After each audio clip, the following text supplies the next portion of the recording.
भगवान जगन्नाथ की रथ यात्रा आज से शुरू हो गई है और इसके लिए पुरी के जगन्नाथ मंदिर में श्रद्धालुओं की भारी भीड़ उमड़ी हुई है। मान्यता है कि इस रथ यात्रा से भगवान जगन्नाथ, उनके भाई बालभद्र और बहन सुभद्रा 9 दिवसीय प्रवास पर निकलने की तैयारी कर रहे हैं।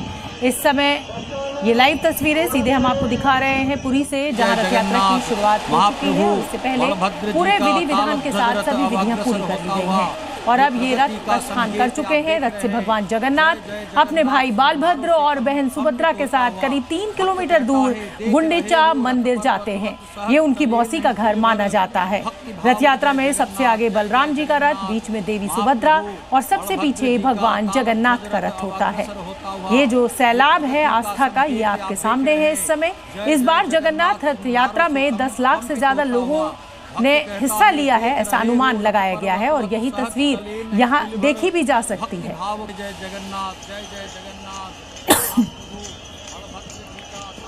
प्रभु महायात्रा आप ये देखिए, इस समय पुरी में आज से ये रथ यात्रा शुरू हो गई है। ये भव्य तस्वीरें, भव्य दृश्य जो है ये उड़ीसा के पुरी से इस समय हम आपको दिखा रहे हैं। जगन्नाथ भगवान की रथ यात्रा का ये 10 लाख से ज़्यादा लोगों के शामिल होने की बात इसमें कही जा रही है। भगवान जगन्नाथ बड़े भाई बालभद्र और सुभद्रा के साथ ये अपनी मौसी के घर के लिए ये यात्रा रवाना होती है। और देखिए, ये आस्था का सैलाब इस समय सड़कों पर उमड़ा हुआ आप देख सकते हैं। महाप्रभु महायात्रा और महारहस्य भी इसे कहना गलत नहीं होगा। तो पूरे विधि विधान के साथ, पूजा के साथ ये रथ का प्रस्थान होता है। लगभग 3 किलोमीटर की ये रथ यात्रा होती है और आप देखिए जो जन सैलाब है आस्था का, वो आपके सामने है इस समय। पुरी में आज आस्था का सैलाब है और सिर्फ पुरी में ही नहीं, आज देश भर में ये रथ यात्रा निकाली जा रही है।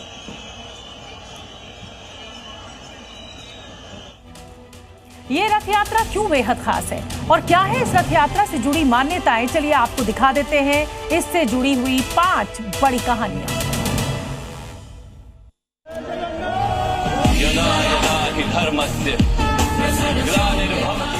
एक ऐसी यात्रा जिसमें महाप्रभु के भक्तों का ऐसा सैलाब उमड़ता है कि भक्ति और शक्ति की तस्वीरें पूरी दुनिया में छा जाती हैं।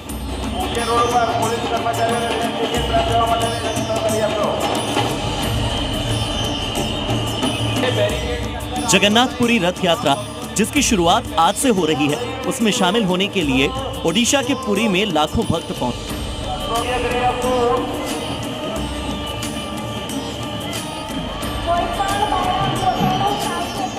इस दौरान भक्ति के अलग अलग रंग देखने को मिल रहे हैं। रथ यात्रा के दौरान भगवान जगन्नाथ अपने भाई बलभद्र और बहन सुभद्रा के साथ अपनी मौसी गुंडीचा के मंदिर जाते हैं।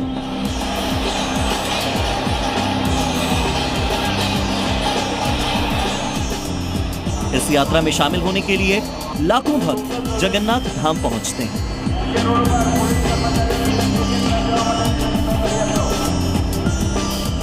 पुरी धाम में आज सुबह 6 बजे से महाप्रभु की मंगला आरती हुई। सुबह 9:30 से भगवान को रथ पर बैठाने की धार्मिक विधियां की गई और इसके बाद भगवान को रथ पर विराजित किया गया। आज से शुरू होकर 8 जुलाई को नीलाद्रि विजय के साथ इसका समापन होगा और इस दिन भगवान अपने धाम में वापस लौट जाएंगे। जगन्नाथपुरी में निकलने वाली ये रथ यात्रा दुनिया की सबसे बड़ी रथ यात्रा होती है और इस रथ यात्रा से जुड़ी कुछ ऐसी मान्यताएं भी हैं जो इसे बेहद खास बनाती हैं। उसमें से एक है सोने की झाड़ू से सफाई। दरअसल यात्रा शुरू होने से पहले पुरी राज परिवार के गजपति रथ यात्रा के मार्ग पर सोने के झाड़ू से सफाई करते हैं और तभी यात्रा का शुभारंभ होता है। इसके बाद ही भगवान जगन्नाथ अपनी बहन सुभद्रा और भाई बलभद्र के साथ गुंडीचा मंदिर के लिए निकल जाएंगे। अब आपको बताते हैं कि आखिर क्यों ये रस्म निभाई जाती है। दरअसल जब तक राजाओं का शासन था, तब तक स्वयं राजा रथ यात्रा के पहले दिन सोने के झाड़ू से मार्ग की सफाई करके यात्रा का शुभारंभ करते थे। धार्मिक मान्यताओं के मुताबिक सोना बेहद पवित्र धातु है।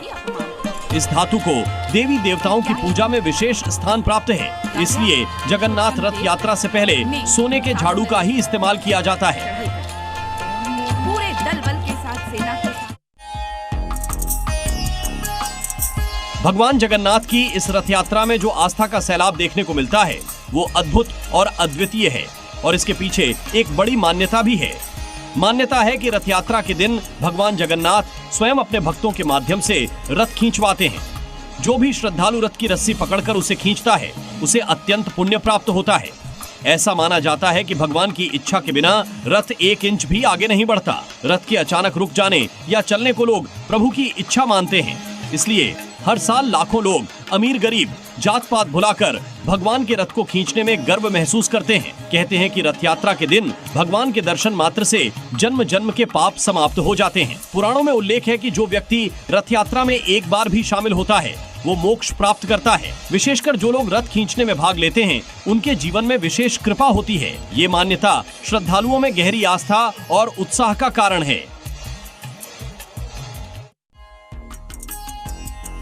रथ यात्रा में भगवान जगन्नाथ, बलभद्र और सुभद्रा शान से रथ पर सवार होकर निकलते हैं।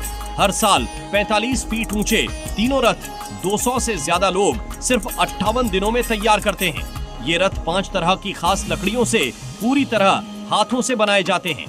लकड़ियां मापने के लिए किसी स्केल का इस्तेमाल नहीं होता, बल्कि एक छड़ी से ही मापकर 45 फीट ऊंचे और 200 टन से ज्यादा वजनी रथ तैयार किए जाते हैं। हर साल नए रथ बनते हैं। इनकी शुरुआत अक्षय तृतीया से हो जाती है और गुंडीचा यात्रा के 2 दिन पहले रथ बनकर तैयार हो जाते हैं। यात्रा खत्म होने के बाद रथों को तोड़ दिया जाता है।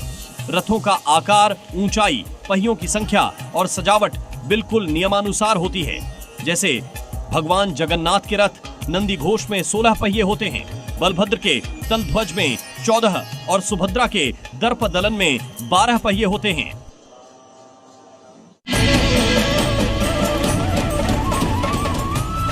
रथ यात्रा में सबसे आगे बलराम जी का रथ, बीच में देवी सुभद्रा और सबसे पीछे भगवान जगन्नाथ का रथ होता है। और इन रथों के निर्माण में कील या कांटे का इस्तेमाल नहीं किया जाता है।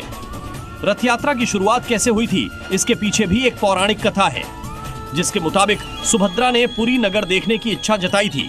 तब भगवान जगन्नाथ और बलभद्र ने उन्हें रथ पर बैठाकर नगर भ्रमण कराया और गुंडीचा मंदिर में, जो उनकी मौसी का घर है, वहां 7 दिन विश्राम किया।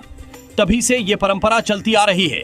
इसके अलावा एक और मान्यता है जिसके मुताबिक रथ यात्रा से पहले भगवान जगन्नाथ का विशेष स्नान होता है। इसे स्नान पूर्णिमा कहते हैं। इस स्नान के बाद भगवान बीमार पड़ जाते हैं और 15 दिनों तक विश्राम करते हैं, जिसे अनवसरा काल कहा जाता है। इस दौरान मंदिर के द्वार बंद रहते हैं और किसी को भी भगवान के दर्शन नहीं होते। एकांतवास के दौरान भगवान को तरह तरह की औषधि का लेप और काढ़ा पिलाकर स्वस्थ किया जाता है, जिसके बाद भगवान जगन्नाथ आषाढ़ मास के शुक्ल पक्ष की द्वितीया तिथि को पूरी तरह से ठीक हो जाते हैं और अपने भाई बहन के साथ रथ पर सवार होकर अपनी मौसी के घर गुंडीचा पहुंचते हैं।